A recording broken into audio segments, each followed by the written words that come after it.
Good morning, welcome back to the channel. I hope that everybody's doing well. It's been a little bit since I've actually got on the camera and talked to the camera. Anyway, I'm in the parking lot right now. I'm about to go do a little self-care and take care of my nails. They're so bad. But I just wanted to do a quick check-in with you guys, how things are going at the urgent care. Gosh, how long have I been there now? So what day is it? What month is it? So it's March what, 10th? So I think I started in July. Well, it's mostly all of August, September, October, November, December, January, February. So going on 8 months, I would say I've been at the urgent care now. Before I do that, I thought I would just kind of briefly tell you about my morning. So Tuesdays and Thursdays, both of my kids go to school. And then every day of the week, obviously Caleb's in school, he's in first grade, but my youngest is in part-time preschool and he goes on Tuesdays and Thursdays. So those days, I always make sure to have off from work, and I have to get both kids to school, obviously, and it's just, some days go smoother than others. This was a morning that was just chaos. Both kids didn't want to brush their teeth. They didn't like how their shirt laid amongst their pants. They didn't like the socks and how they felt between their toes or whatever. It was just they decided to race to whoever could get buckled in the fastest, which I've asked them not to do this anymore anyway, because whenever they race to do anything, it turns into an argument. And it's also unfair because Jack is in a car seat, I have to buckle him in, and Caleb is able to buckle himself in. So then all of a sudden I'm part of the race, right? Because I have to buckle Jack in. Jack lost because I didn't buckle him up fast enough. He's kind of throwing a little bit of a tantrum. It was just one of those mornings. Started kicking his feet and his boots just go flying in the car, and I'm like, oh my god. I have to drop Caleb off to first grade first, and they're both in the same school district, but their schools are probably they're on the opposite ends of the city. So whoever thought of that was not a genius plan. But so I barely make it to Jack's preschool anyways, even when I'm doing everything right. So Jack is asking me can we listen to Olaf and the summer song? I don't know if I've ever mentioned this on here, but I listen to Olaf in the summer or whatever. I listen to Olaf in the summer song every day, multiple times a day. It is my son's favorite song. He is obsessed. He has it on CD. He plays it on a CD player. We play it in the car. He wants to watch the movie. Specifically for Olaf, he's obsessed with Olaf, Jack, my younger son I'm talking about. So I'm okay, fine, yes, I will play Olaf. In my mind, I'm kind of losing it a little bit, but I'm trying to be pleasant because I want them to have a good morning, and I want to turn things around from the way it was going. And so I'm playing Olaf in the summer, and it's 30 seconds in, and he's like, Mom. And there'll be a day where I miss him saying mom, but if I were to keep a tally of how many times Jackson says mom in a day, it's nonstop. It reminds me, if you've ever seen the the Family Guy episode where he's like, mom, mama, mom, mommy, mom. That is Jackson. So I'm playing his song and he's like, mom. So I turn his song down, and then he'll be like, mumbling. I'm like, what, baby? I can't hear you. Mom, I got that part. Well, I'm just not in the TV show. I'm like, baby, I can't hear that. Mom, I got the mom part. I can't hear the rest of it. But we have this conversation over and over. So anyway, we're playing Olaf. He does the mom thing. I turn it down to listen, and he missed the end of his song. And he just starts freaking bawling about it, right? Just having a hysterical meltdown that he missed Olaf in the song. And I'm like, okay. First of all, okay, you shouldn't even try to reason with the 4-year-old, right? It's just I'm like, buddy, well, we turned it down because you had something to say, remember? And he's like, I can't believe you turned my song down for the whole thing. So we have to play it from the beginning. I oblige, because at this point, I just want a moment of I don't even know. So I put it back on and I started back over, and I'm singing along because obviously I know every word to this song, right? And if you've never heard the song, I don't know, but if you've heard the song, then you know. And I live in Michigan, and it's really cold, and it's super relatable, and it's just talking about what I would do, or what Olaf would do, what I would do. What Olaf would do if he were in summer, it would be so amazing. He'd get a suntan in the sun and be happy and all these things.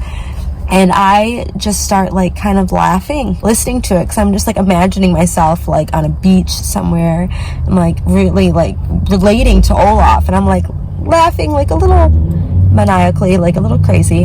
And I look in the back seat and Jack's just like, Mom, just for the love of God, anything but Mom. No, yes, darling. That's usually how I respond. Yes. But yes, I was just laughing, really just vibing out to Olaf today. And it was just a morning that I'm like, I have to know that there are other parents out there that have these kind of mornings where you are just laughing to stop from crying. Because that was my morning today, I'm not gonna lie. I love my kids so much, more than anything in the world. I have to like, I think, say that. But oh my God, today was a reminder to go get my nails done and just take a minute to freaking breathe. So that's what I'm going to do. I'm gonna go do this. I'm gonna go make these look less horrid. All right, so I am back. I'm actually in the parking lot of my kid's preschool getting ready to pick him up. If you feel like that was very quick, it was. The days that I have to take both kids to school and the one just goes to preschool half-time, it's honestly so much work, because by the time I leave his school and drop him off, it's only 2.5 hours until I have to be back to pick him up. So I usually have time to like maybe clean the house up, go get my nails done, which I did do. These look better. Oh my gosh, thank you. It was so funny because I got there basically when they opened, and so did like another herd of mothers that had all obviously just like dropped their kids off as well. Everybody was like kind of just disheveled seeming or whatever, myself included. So I waited for like 30 minutes probably. Nice, because there were a few of us there waiting and not one of us talked to each other, and it was just so nice. We all just silently watched HGTV and not a peep, and we really had a nice time. But seriously, I do feel better because I was stressed out after this morning. I was feeling a little frazzled. So now for the part that I said I was going to talk about, updating you guys on how it is going at the urgent care.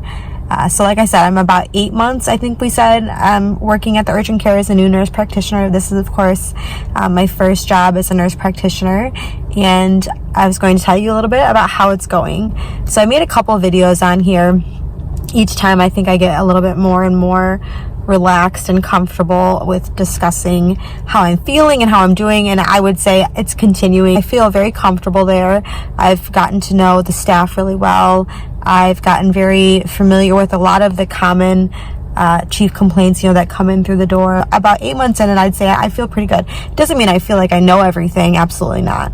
But I'm much more comfortable with understanding resources at my disposal, like knowing what splints we have available, knowing when we have ultrasound, and if I do send somebody for an ultrasound, how I receive the report, and when I say send the patient to the ER, when they can just follow up with their PCP. So I work in like a really big office building, and we have like orthopedic there, we have podiatry, we have dentistry, we have ophthalmic. I mean, we have a lot of specialties. OB-GYN is in our building, and so I've gotten familiar with the other providers that are available in the building, and so it's a lot easier for me when I'm like discussing referrals and figuring out like who needs to go where. I mean, so, and I'm sure the next time I do an update, if I do another update, I'll feel even more confident, and that makes sense. Of course, everything just takes time to get comfortable, and I would say, sorry, I'm getting a little chilly out here. I turned the heat on, so sorry if you hear that in the background, but like I said, I like the staff a lot, which always helps when you have good friends that you work with and people that, you work well together, and hard workers. A lot of our medical assistants are actually pre-med, and so they're just phenomenal. Obviously, they're very smart, really eager to learn. I'm definitely requiring like looking up resources or reaching out to people a lot less. It's again not to say that I never do. So like I'll give you an example. I did text a doctor that I used to work with in the ER, and I consulted him on just a patient that I was managing. He thought he had like a metal piece, like a metal sliver in his eye. He was a machinist, and he was sawing something. Oh gosh, I don't know, but he said that this had happened to him before. He had gotten these like metal slivers in his eye from his work, and they had just like worked their way out without any kind of like medical intervention. This one was a little bit more irritating, he said, and it happened within like about 6 hours, I think, of arrival. He had said that he had tried irrigating his eye at home, and so I went ahead and I tried to irrigate his eye as well. We used the Morgan lens. It's where it kind of goes on like a contact lens and it hooks up to like a saline bag, and you can kind of continuously flush it that way. The moral of the story was that I was unsuccessful in getting that like little sliver out of his eye, and so I messaged the provider and asked him, does this indicate that he should go to the ER right now? Because I know that literature says that they should have that addressed within 24 hours of injury by somebody who has tools that can remove it if necessary. So like someone like the ophthalmologist. So I had to message him, and he said as long as he follows up tomorrow. We were lucky to have, like I said, all of those resources there in the building, and we had the referral set up for him and everything. I sent him home with erythromycin ointment. That was just the last shift I worked, so I'm still reaching out. You have to know a wide variety of stuff, right? A lot of things still come in through urgent care. It's not super cookie cutter, though a lot of it does seem redundant, but I think that's like the best way I can explain it is you have to be a jack of all trades but a master of none. And if you really, so I think it's a great place to start, and then kind of maybe find out if there is something that you love or that you really enjoy, and then if you want to specialize in that and kind of narrow down your area of expertise, I guess, so to say. Like, for example, I know I've been talking a lot about orthopedic stuff. If you follow me on my Instagram, or obviously my last video was all related to orthopedic stuff, and that is a huge component of working in the urgent care. And I know I've said this before, but if you're going to work in the urgent care, I really recommend that you start improving on your orthopedic skills, because that's a lot of what you see in the urgent care. You don't want to have to go to the ER and they need help urgently, or they need medical care urgently. So orthopedic is huge, and the more I learn and the more I get confident in the topic, the more I have discovered that I actually really like ortho. I always kind of thought I would be more interested in neuro, just with my own background, and I do still find it really fascinating and interesting, and I love to read about it. But that being said, I'm actually more interested in working in ortho. I just find it kind of satisfying. I don't know how to explain it. And if you haven't noticed, like a big hobby of mine is learning and reading and studying, almost to a fault.